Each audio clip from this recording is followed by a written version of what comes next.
Bom dia, minha turma. Vamos lá. Uma das últimas matérias, um conteúdo final aí dessa jornada de histologia 1, tecido nervoso. Muitos professores vão cobrar tecido nervoso só na prova final, né? Não foi cobrado na segunda parcial. Vamos iniciar com as generalidades do tecido nervoso, né? A gente tem que lembrar que o tecido nervoso é o dos principais tipos de tecido do corpo humano, né? Ele é responsável pela transmissão rápida de sinais elétricos e pela coordenação de algumas funções corporais. Ele é composto por células especializadas, né, chamadas neurônios. Os neurônios são aquela unidade fundamental do tecido nervoso, né, são básicas no processamento da transmissão de informação, né? E o que a gente nunca pode esquecer, né?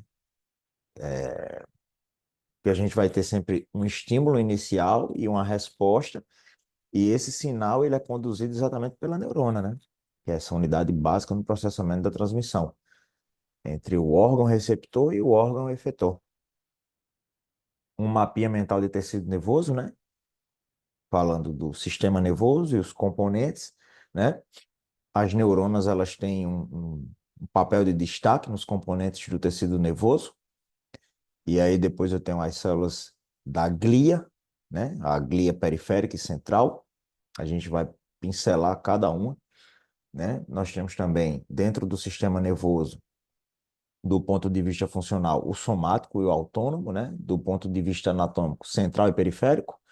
Central composto por encéfalo e médula espinal. Não fala cérebro, os professores não gostam que vocês falem que um dos componentes do sistema nervoso central é o cérebro, porque não é, é o encéfalo.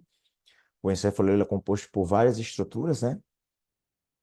E a médula espinal que está dentro do nosso conduto vertebral, dentro do nosso esqueleto axial.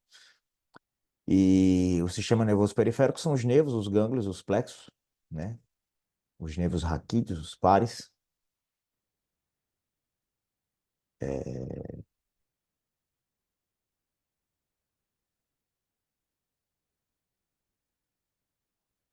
A gente não pode esquecer também. Desculpa que deu um problema aqui, deu uma travada aqui na minha tela. Tentando arrumar. Foi. Bom, existem dois sistemas coordenadores ou integradores que relacionam o estímulo com a resposta. O sistema endócrino, né? Que, em geral, ele vai mediar essas reações prolongadas, né? Que, que e o sistema nervoso, né? Que representa essa base estrutural para essas reações precisas. Do ponto de vista anatômico, como eu já falei, sistema nervoso central, composto por encéfalo e médula, sistema nervoso periférico, composto pelos nervos, gânglios, plexos, né? O central, ele tem o encéfalo com a médula é responsável pelo processamento e integração da informação, né? E o periférico inclui esses nervos, os gânglios fora do encéfalo, né? E da médula, né? Aí eles transmitem a informação sensorial e motora entre o corpo e o sistema nervoso central. E aí permite essa resposta rápida a estímulos externos. Do ponto de vista funcional, sistema nervoso somático é autônomo, né? O sistema nervoso somático ele vai controlar movimentos voluntários do corpo e a percepção sensorial consciente, né? Utilizando neurônios motores para transmitir sinais dos músculos esqueléticos ao cérebro. E o sistema nervoso autônomo, por outro lado, ele regula funções involuntárias, como a respiração, a digestão, a frequência cardíaca. Na aula de tecido muscular, quando a gente fala de tecido cardíaco, eu falo que o coração é uma bomba que não para de latir desde o 21º dia de vida intrauterina. E ele precisa de um sistema de condução intrínseco, mas ele também tem essa relação com o sistema nervoso autônomo, né? Por isso que a gente fala que a frequência cardíaca é regulada pelo sistema nervoso autônomo, porque você vai dormir e o coração continua batendo, é involuntário, né? E aí ele se divide em simpático, responsável pela resposta de luta ou fuga, e o parasimpático, que é responsável pela conservação de energia e pelo relaxamento, né? Um é oposto ao outro. Arco reflexo é algo que a gente às vezes estudou lá na escola, eu lembro, No meu ensino fundamental, uma vez eu participei de uma feira de ciência e o tema da minha feira de ciência era exatamente arco reflexo. Eu nem me imaginava na carreira de medicina na época, mas a escola emitiu um documento. Eu fui até uma clínica, um hospital, com o meu grupo de amigos ali. Naquela fase a gente devia ter uns 10, 12, 13 anos de idade. Pedi um martelo patelar emprestado e o louco da clínica emprestou para quatro crianças de 12 anos de idade que tinham um documento da escola. Aquele martelinho patelar, ele era de inox, tinha uma pontinha de borracha. E aí, nossa atividade nessa feira de ciências era exatamente mostrar o arco reflexo, que naquela época a gente não tinha noção do que era e hoje eu consigo, consegue me ajudar aquele trabalho que eu fiz há 20 anos atrás a entender melhor o arco reflexo. E aí o arco reflexo é exatamente um caminho neural simples, né? Ele envolve um estímulo sensorial, um neurônio sensorial, um neurônio motor e um órgão efetor, né? Ele permite a resposta rápida e automática do corpo a estímulos sem envolvimento consciente do cérebro, é inconsciente. Tanto que o movimento do martelo patelar é exatamente isso. Você está sentado e bate ali próximo da rótula e tua perna vai ter uma reação involuntária. Não é você que está movendo tua perna, né? O exemplo clássico do arco reflexo é o reflexo patelar que eu mencionei para vocês. O joelho ele é batido com esse martelinho de borracha. E aí o que acontece? O estímulo, né? Esse estímulo do martelinho de borracha, ele ativa os receptores sensoriais do músculo da coxa, né? Do músculo aqui. E aí ele envia um sinal ao longo dos neurônios sensoriais até a médula espinhal, né? E aí na médula espinhal ocorre uma sinapse com neurônios motores que ativam o músculo extensor da perna. E aí causam essa contração rápida e involuntária que resulta no movimento da perna para frente. É muito bacana. Em anatomia vocês vão estudar isso mais profundamente, vamos dizer assim. Aqui é só uma base, porque histologia é a base para tudo. E aí, quando a gente fala de sistema nervoso autônomo, o SNA, a gente pode dizer que ele se divide em duas partes principais, né? O sistema nervoso simpático e o sistema nervoso parasimpático. Cada um deles tem uma função e efeitos distintos no corpo, né? Aqui no slide a gente lê que a parte autônoma do sistema nervoso regula as funções dos órgãos internos. O músculo liso, por exemplo, no tubo digestivo, o músculo liso, o movimento de peristaltismo é involuntário. Sistema de condução cardíaca, o sistema intrínseco, as fibras de Purkinje que estão ali nas paredes ventriculares do nosso coração, o epitélio glandular, as células mioepiteliais das glândulas exócrinas. Por exemplo, no entorno dos nossos acinos serosos, da glândula parótida, por exemplo, nós temos células mioepiteliais, que são células musculares. Tudo que tem mio, músculo. Mio é músculo, tem correlação com músculo. Essas células mioepiteliais contraem essa glândula para que seja secretada a saliva. E aí, através desse nosso sisteminha nervoso autônomo, que acontece essa regulação, né? E aí agora vamos para a composição do tecido nervoso, tá? Que para muitos é tão difícil, tão complexo, temos tanta dificuldade em entender, porque é uma das últimas matérias dadas no semestre, a gente já está bem exausto, doido para chegar às férias, e aí é mais uma novidade, algo bem denso, tem muito conteúdo, né? Mas não é difícil, pessoal, é simples, vocês vão perceber. A repetição vai fazer com que vocês achem muito fácil o sistema nervoso, tecido nervoso. Mas em geral, em resumo, o tecido nervoso ele é composto por neurônios, já falei, é a base, o pilar principal, neurônios, e as células da glia, né? Como astrocitos, oligodendrocitos, que esses dois estão no nosso sistema nervoso central. E tecido conjuntivo também, tá? Neurônios. O que são os neurônios? São as células funcionais, responsáveis pela transmissão, a gente já falou. E aí você botou uma imagem aqui e fala neuropilo. E o que é o neuropilo? Neuropila é uma região densa e ela é entrelaçada por axônios, dendritos e sinapses, né? É onde ocorre a comunicação entre os neurônios, né? Tem ali também substância gris, que é a substância cinzenta, né?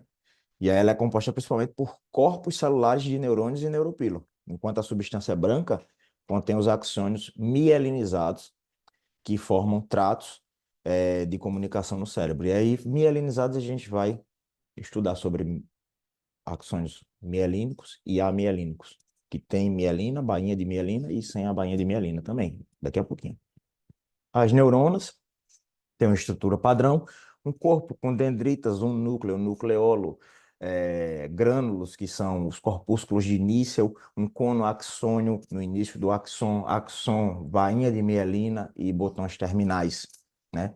Se estima que existe ao redor de 100 mil milhões de neurônios. Estas têm a capacidade de conectar-se com outras 10 milhões, é diferente a unidade de medida aqui, mas acredita aí 100 bilhões de neurônios a gente tem. Definição. É a unidade estrutural e funcional do sistema nervoso, o nome que recebe a célula nervosa e todas as suas prolongações. São células excitáveis, especializadas na recepção e estímulo da condução do impulso nervoso. Elas se encontram no encéfalo, médula espinhal e glândulos. Então, assim, eu vi alguém falando que só tinha neurônio no sistema nervoso central. Veja, a gente tem neurônio nos gânglios, nós temos neurônio na médula espinhal, nós temos neurônio no encéfalo. Todo o sistema nervoso é composto por neurônios. Os componentes funcionais da neurona, já pincelei. Soma, o corpo, axon, dendritas, que são essas prolongações, evaginações do corpo, e as uniões sinápticas, que são os botões terminais, a gente pode falar lá no final, né? E aí os três principais componentes que a gente não pode esquecer. Corpo celular, que contém o núcleo e as organelas. As dendritas, que recebem os sinais de outras células, elas são receptoras, né? E o axônio, que é responsável pela transmissão do sinal elétrico para outras células através de terminações axônicas, que são essas aqui, que ficam os botões terminais. Soma neuronal. Soma neuronal, o corpo, né? Nós temos essa região dilatada, né? E aí ele contém esses, esse conteúdo ribossômico, né? Aparece na forma de pequenas granulações, que são os corpúsculos de Nícel, que são estruturas encontradas dentro do corpo. São aqueles granulozinhos no corpo, né? Não é o núcleo, não é o nucleolo não, tá, pessoal? E aí são compostos por retículo endoplasmático rugoso e ribossomos. São responsáveis pela síntese de proteína necessária para o funcionamento e manutenção da célula nervosa, como neurotransmissores e proteínas estruturais. Os neurotransmissores percorrem toda a nossa neurona até o botão terminal e saem como vesículas para o início da resposta, né, ao que foi recebido, ao estímulo recebido. Esse impulso nervoso ele transcorre e aí essas proteínas que são geradas, os neurotransmissores, eles vão através de vesículas até os botões terminais. Uma imagem histológica, né, de um corpo neuronal, né? O núcleo que está sinalizado na imagem da direita, né? Essa estrutura fundamental e localizada dentro do corpo, contém um material genético, nele que está o material genético, né? E qual é a função? Regular a atividade celular essencial, como a síntese de proteína e a replicação do DNA. Além disso, o núcleo neuronal, a gente não pode esquecer que ele desempenha esse papel crucial na manutenção e transmissão das informações genéticas, tá? Necessárias para a função e sobrevivência das células nervosas. Uma imagenzinha aí interativa para vocês, de como é realizada a transmissão da informação e é recebida aonde? Na neurona? Nas dendritas. Então, eu posso dizer que as dendritas são ramificações receptoras, né? São ramificações finas, especializadas. A gente pode dizer que são ramificações receptoras, né? E elas se estendem a partir do corpo celular dos neurônios. São evaginações também, né? Ela recebe o sinal de outra célula nervosa ou sensorial e conduz esse sinal para o corpo celular. As dendritas são essenciais para a integração da informação neural e desempenham um papel crucial na transmissão do sinal dentro do sistema nervoso, né? Axon. O axon é a prolongação do corpo, né? Eu tenho um cono axônico entre o corpo e o axon, e aí eu tenho o axon inicial e o axon depois do cono axônico, né? E o axon, ele é uma projeção única longa, né? E aí ele transmite o sinal elétrico do corpo celular para outras células. Ele pode ser envolto pela bainha de mielina, né, que aumenta a velocidade da condução do impulso saltatório nervoso.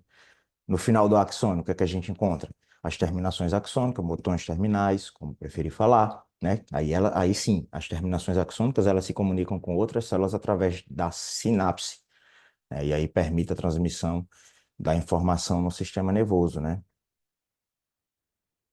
O axon se origina dentro do cono axônico, como falei para vocês. Esse cono axônico carece de grânulo citoplasmático, ele também é amielinizado, o cono axônico não tem vainha de mielina. E aí, neuronas, né? Tipos de neuronas. As neuronas se classificam segundo sua quantidade de evaginações. A gente falou que as dendritas são as evaginações, então ela se classifica de acordo com a quantidade de evaginações que se estendem desde o soma. Soma ou corpo. Corpo neuronal e soma é a mesma coisa, tá? Nós temos neurônios multipolares, que possuem dendritos, múltiplos dendritos, que são essas evaginações, e um único axônio, né? E ele é encontrado no cérebro, médula espinhal, responsável pela integração da informação complexa. Nós temos os bipolares, que possuem um dendrito e um axônio, sendo comum em células sensoriais especializadas como a retina do olho, né? Aqui na nossa cavidade nasal nós também temos neurônios bipolares em uma via da percepção do olfato, vocês vão estudar isso em neuroanatomia, e os neurônios pseudounipolares, que possuem um único processo que se divide em dois ramos, né? Ele tem uma única interação e se divide em dois ramos, um dendrito e um axônio, comuns em neurônios sensoriais, a gente pode falar isso também, e sem esquecer que transmite a informação sensitiva para o sistema nervoso central, né? Neurônio ou neurona multipolar. São essas neuronas que têm um axon e dois ou mais dendritas, né? E a direção do impulso é desde a dendrita até a soma, e desta ela vai pelo cono axônio e aí vai para o axon. Uma imagem de um corpo neuronal, né, histológica, a gente sempre vê ele, se tivesse um pouco mais próximo, a gente ia ver como se fosse um olho de uma coruja, parece um olho de uma coruja, o corpo neuronal, né? É possível observar esse corpo, a soma, né? Parece com uma estrutura arredondada, com um núcleo central. A gente consegue ver o núcleo também, né? A gente tem que lembrar que a soma neuronal contém o citoplasma, que pode conter corpúsculos de níquel, que são elementos ribossomais, né? E eles aparecem como manchas granulares densas, né? Devido à presença do retículo endoplasmático rugoso e ribossomas. E a partir do corpo celular, pode-se ver os prolongamentos neuronais, a gente consegue ver algumas raizezinhas saindo, né? Como as dendritas, que se ramificam na superfície do corpo celular. E o axônio é mais difícil de encontrar em uma imagem como essa, mas muitas vezes não é visível devido à sua extensão, né? A localização. Neurona bipolar são as que têm um axônio e uma dendrita. Essas neuronas não são frequentes e estão associadas com receptores dos sentidos especiais. Em geral, se encontram na retina do olho e nos gânglios do nervo vestíbulo coclear do ouvido. Sim, vestíbulo coclear é um sistema, uma via vestíbulo coclear, que tem correlação com audição e equilíbrio. Vocês vão estudar isso em neuroanatomia. O pseudo-unipolar é aquele que a gente falou que tem uma interação e duas.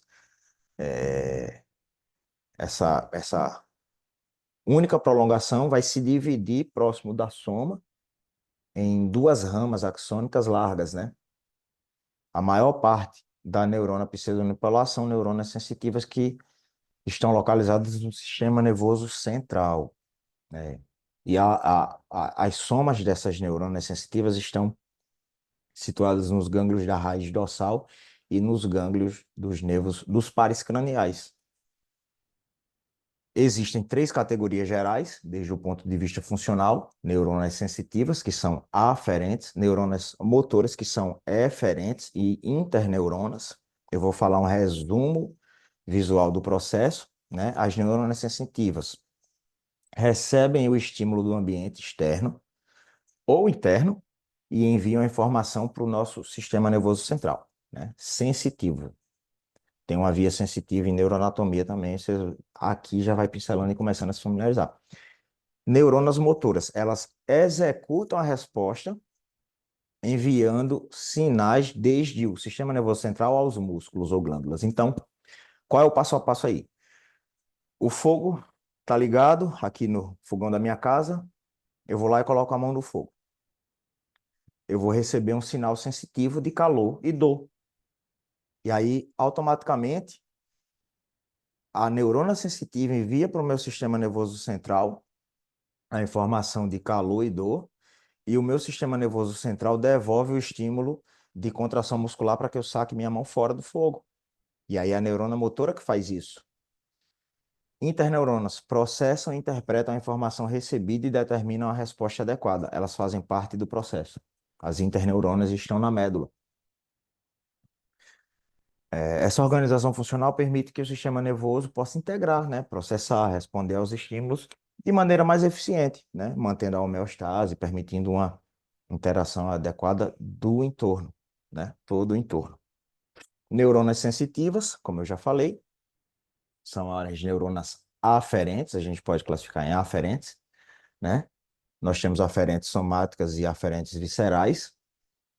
Neuronas sensitivas são as aferentes, né? Função: transmitir a informação sensorial, desde os receptores sensoriais até o sistema nervoso central, que pode ser um estímulo externo ou um estímulo interno, né?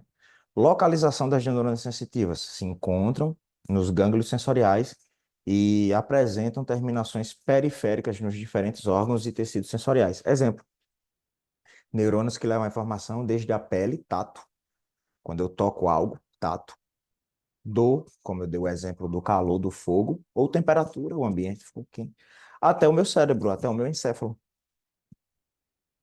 Aí nós temos as sensitivas, que são aferentes somáticas e aferentes viscerais, né? As somáticas transmitem sensações de dor, temperatura, tato, pressão, desde a superfície corporal até o encéfalo. Aferentes viscerais transmitem impulsos de dor, outras sensações desde órgãos internos, das membranas mucosas, as glândulas e os vasos sanguíneos. Por exemplo, eu comi algo que me fez mal, algo ácido, picante, e meu estômago não está bacana, a barreira mucosa do meu estômago, e aí eu vou receber, através da minha fibra aferente visceral, a informação para que meu encéfalo possa produzir a dor, algo, né? Algo motor para que possa regular aquilo ali. Neuronas motoras, né? São eferentes, né? Transmite os comandos desde o sistema nervoso central do meu encéfalo até os músculos e glândulas efetuando uma resposta, como eu dei o exemplo.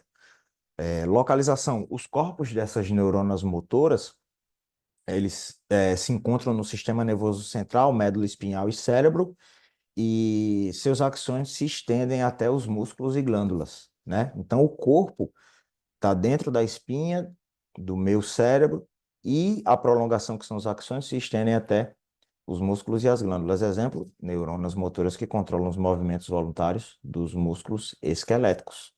Quando eu faço um movimento com o meu bíceps, de flexão do meu antebraço sobre o meu braço, eu estou utilizando uma neurona motora, um movimento voluntário. Neuronas motoras eferentes somáticas, que enviam impulso voluntário ao sistema osteomuscular, e as neuronas eferentes viscerais, que transmitem impulsos involuntários até o músculo liso, as células de condução cardíaca e as glândulas. Mais uma imagenzinha, né, sensorial, recebendo, motor, devolvendo a resposta.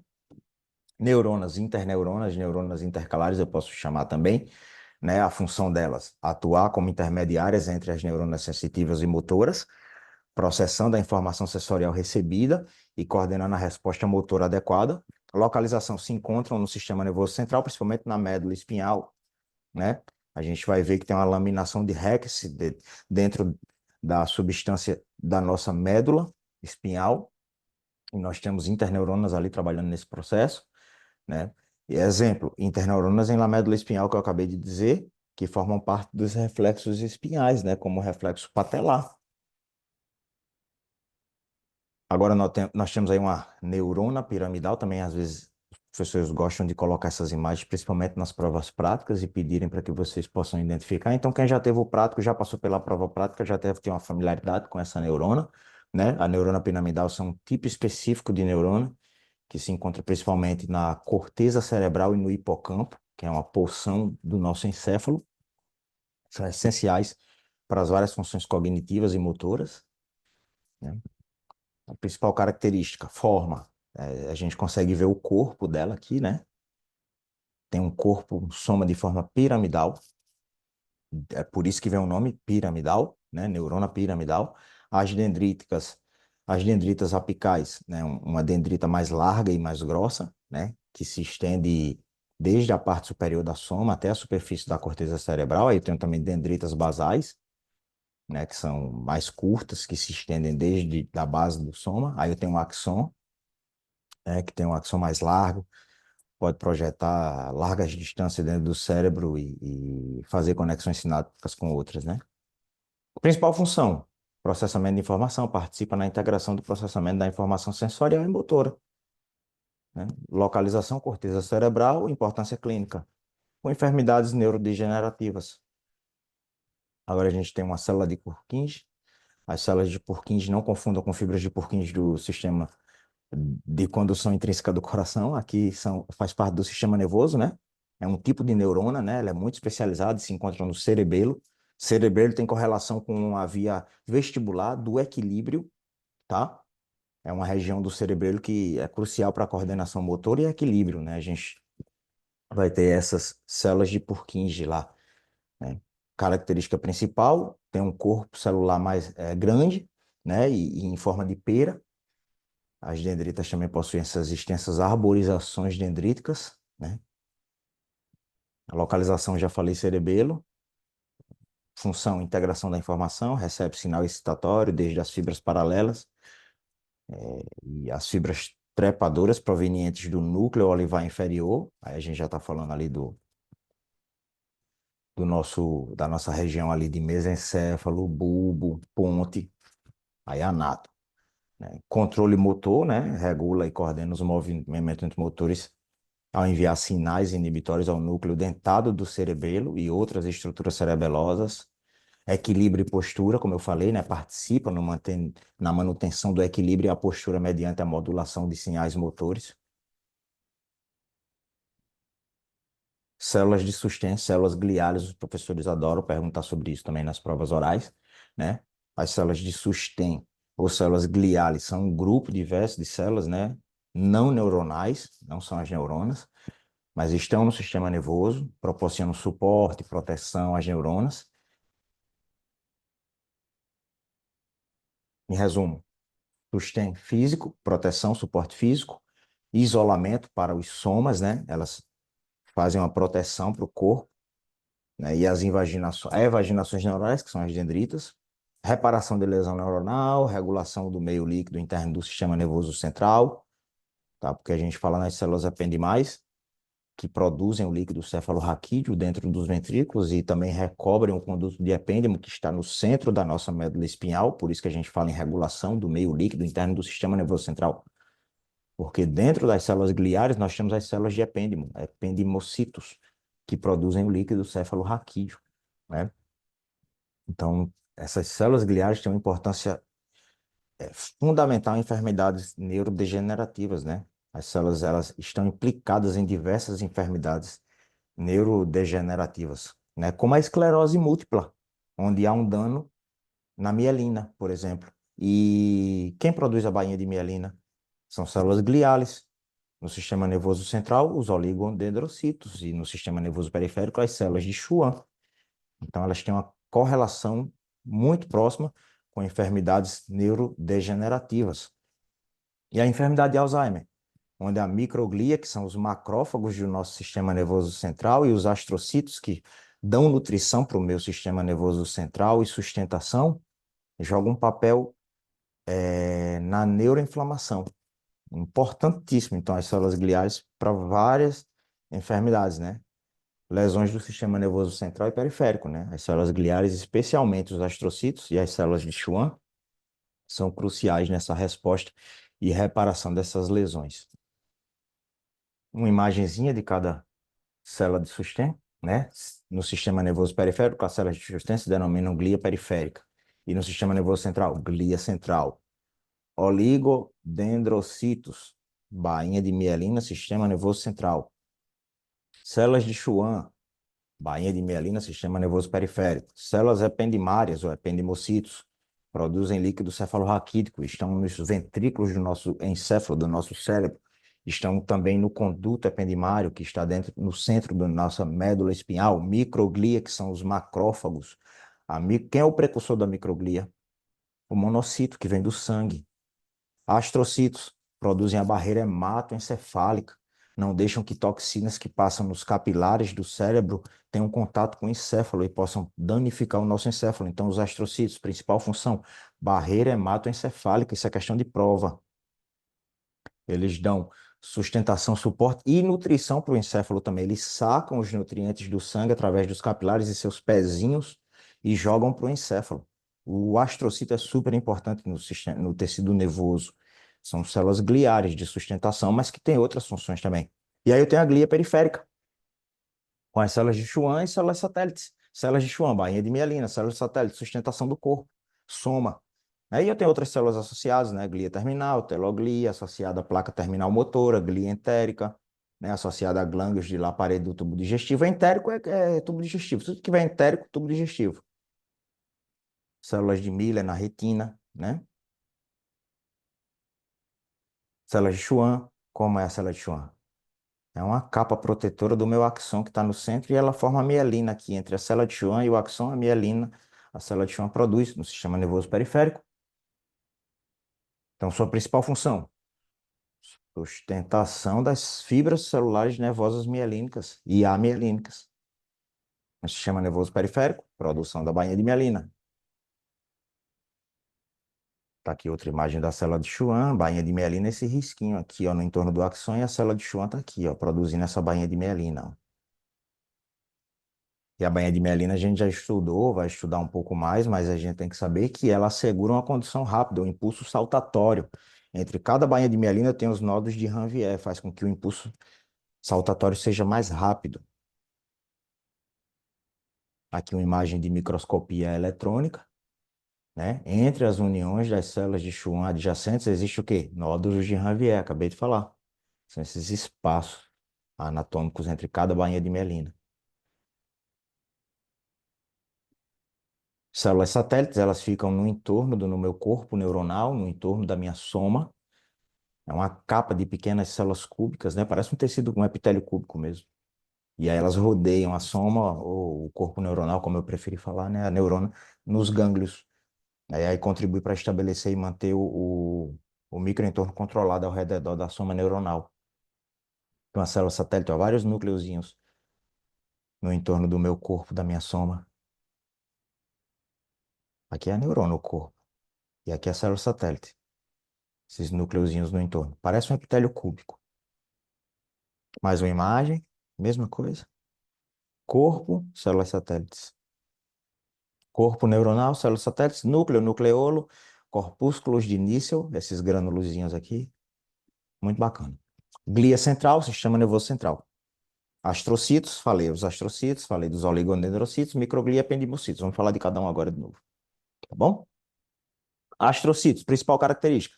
Tem uma forma estrelada com numerosos processos ramificados. Função: suporte estrutural e metabólico às neuronas. Regulação do entorno extracelular, incluindo a eliminação de neurotransmissores e íons.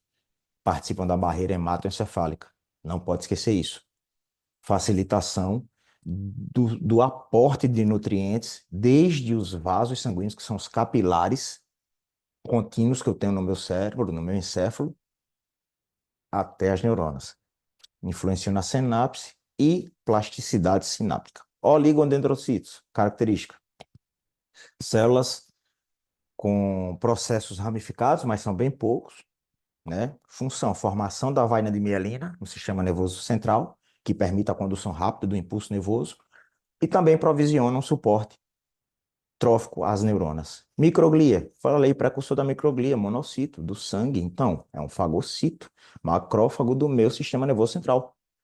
Células de pequena, com prolongações finas e móveis, né? Atua como macrófago do sistema nervoso central, fagocita desechos e celulares e patógenos que possam ingressar no meu encéfalo. Participa da resposta imune, então. Posso dizer isso? Participa da resposta imune, amigo. O microglia, a célula microglia, glia central, resposta imune. vai eliminar células danhadas ou apoptóticas também, né? E as ependimárias, células ependimárias, que são os ependimocitos. Característica, parece um epitélio cúbico, não possui membrana basal. Pode ser em alguns lugares que são cilíndricos, são células cilíndricas, parece muito com epitélio cúbico ou cilíndrico.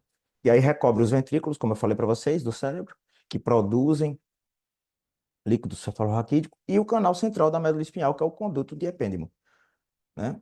Então, ele serve para produzir e circular o líquido cefalorraquídeo, LCR, e forma uma barreira entre o LCR e o tecido nervoso subjacente, porque é um revestimento, ela serve como revestimento. Astrocitos, já falamos, né?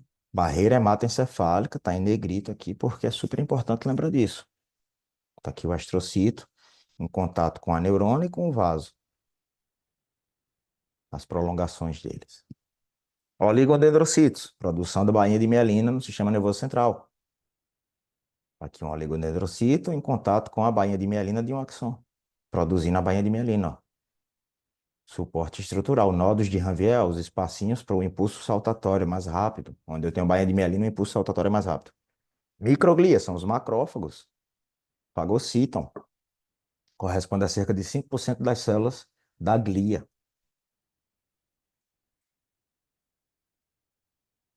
Aqui uma microglia.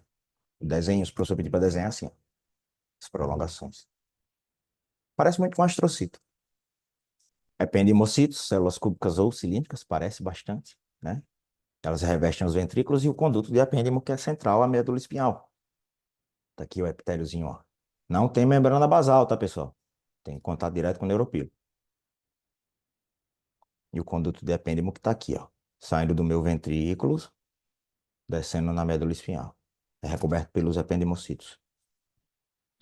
Uma imagenzinha de um astrocito, um núcleo ou soma, com os corpúsculos de início, núcleo, nucleolos, oligodendrocitos, ó, formando a bainha de mielina no meu axônio do sistema nervoso central. Se eu tenho oligodendrocitos, eu estou dentro de onde? Sistema nervoso central ou periférico? Central. Neuropilo, que é aquela área de um conglomerado de células, como se fosse a MEC do meu tecido nervoso. Então, em conclusão, as células gliais, elas são essenciais para esse funcionamento do sistema nervoso central. Vocês viram que cada um tem uma função importante e específica. Elas proporcionam suporte estrutural, metabólico, as neuronas participam na defesa imunológica do cérebro, né, contribui com a homeostase e a reparação do tecido nervoso. Sinapses. A gente tem muita dificuldade com o que é sinapses, mas é o ponto de comunicação entre duas neuronas ou entre uma neurona e uma célula efetora, como uma célula muscular, por exemplo, ou glandular. Eu tenho um neurônio em contato com a fibra muscular, com o meu músculo. Eu tenho que ter uma sinapse entre essas duas estruturas anatômicas. Esse processo de comunicação é essencial para a transmissão de sinais no sistema nervoso e para a realização de funções corporais complexas. Esse movimento que eu faço, eu estou fazendo através de uma sinapse, né? E existem dois tipos principais de sinapses, a química e a elétrica, né? Mas, em conclusão, a sinapse é esse componente crucial do sistema nervoso, né, que permite a transmissão de sinais entre as neuronas e outras células. Isso é o básico, é a definição padrão. As neuronas se comunicam mediante sinapses com outras neuronas e ou com células efectoras. A sinapse também ocorre entre axônios e as células efectoras, como as células musculares e as células glandulares. Sinapses entre neuronas podem classificar-se três, são as mais cobradas. Axodendríticas ocorrem entre axônios e as dendritas. As dendritas são o quê? Receptores. Então, um axon vai jogar para a dendrita.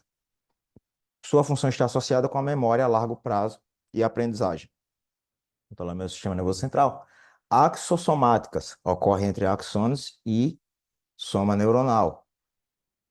Né? O botão terminal tem contato direto com a soma. E axônicas ocorrem entre os axônios e outros axônios.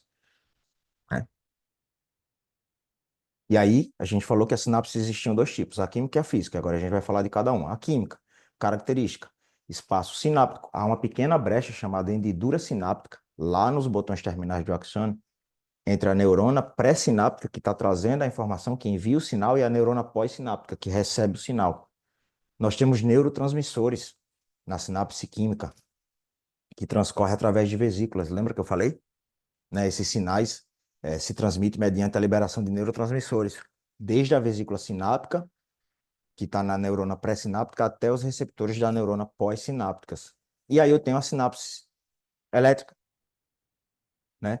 Que é uma união direta das membranas das neuronas pré-sinápticas com as pós-sinápticas. Estão muito próximas e conectadas por uniões gap, conexões, né, que permite o passo direto de íons entre as moléculas. Rapidez, a transmissão do sinal é rápida e bidirecional. Uma sinapse química ocorrendo, ó, a vesícula vem, solta um neurotransmissor que tem contato com a pós-sináptica. Pré-sináptica, pós-sináptica. Neurona pré-sináptica traz o sinal. A vesícula libera o neurotransmissor para a neurona pós-sináptica. Esse é o nosso processo, né? Eu tenho um potencial de ação que chega no terminal axônico da neurona pré-sináptica, que é o terminal axônico, o botão terminal. Aí esse potencial de ação faz com que a vesícula libere o neurotransmissor, né? O potencial de ação ele provoca a abertura de canais de cálcio dependentes de voltagem, aí permite a entrada do cálcio ao terminal pré-sináptico. E isso causa a fusão das vesículas sinápticas com a membrana pré-sináptica e a liberação do neurotransmissor nessa hendidura sináptica, né?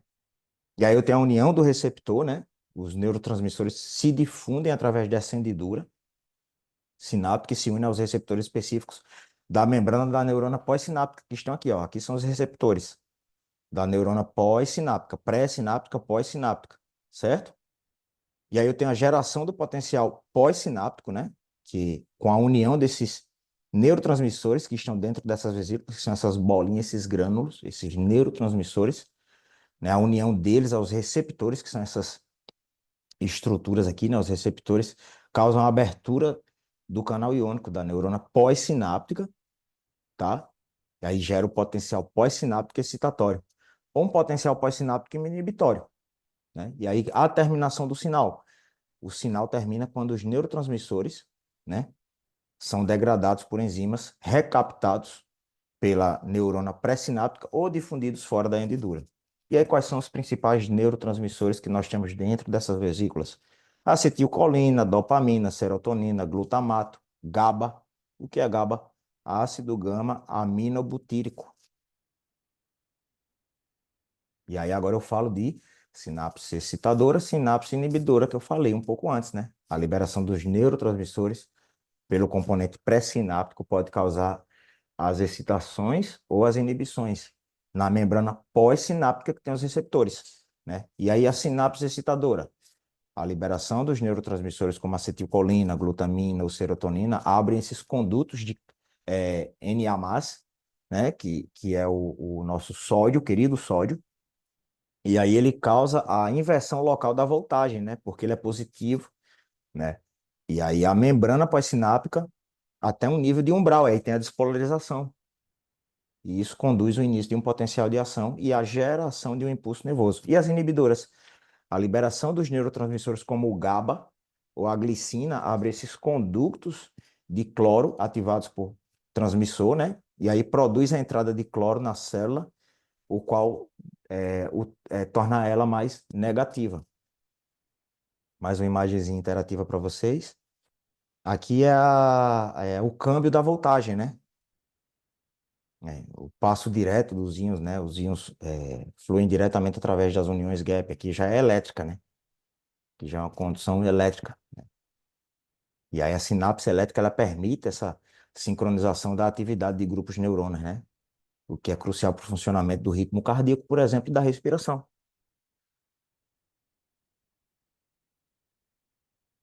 Condução do impulso. A gente pode dizer que a condução do impulso nervoso, quando eu falo de velocidade de condução, essa condução do impulso nervoso nos axônios amielínicos, que não tem mielina, é contínua e relativamente mais lenta, em comparação com a condução saltatória dos axônios mielinizados.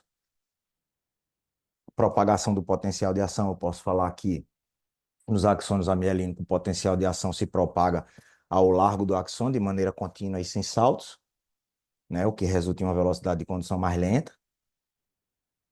Função dos axônios amielínicos, transmissão sensorial e motora, né? Participam na transmissão de sinais sensoriais e motores, ainda que a velocidade mais lenta do que os axônios mielinizados, né? E a diferença dos dois, então, já que você falou do mielínico e do amielínico? A velocidade de condução é o principal, né? Nos axônios mielinizados, eles conduzem impulso nervoso de maneira muito mais rápida, graças a esse condução saltatória, né? Quando os impulsos saltam de um nodo de Ranvier ao seguinte. Eficiência energética também nos mielinizados, né? Os axônios mielinizados são mais eficientes energeticamente, devido à menor necessidade de regeneração contínua do potencial de ação ao largo do axon. O diâmetro dos axônios mielinizados tendem a ser maior do que o diâmetro dos amielínicos, né? O que também contribui para uma maior velocidade da condução. Distribuição, eu posso falar, né? Os axões mielínicos são comuns no sistema nervoso central e as fibras motoras e sensoriais do sistema nervoso periférico, enquanto os amielínicos são mais comuns no sistema nervoso autônomo.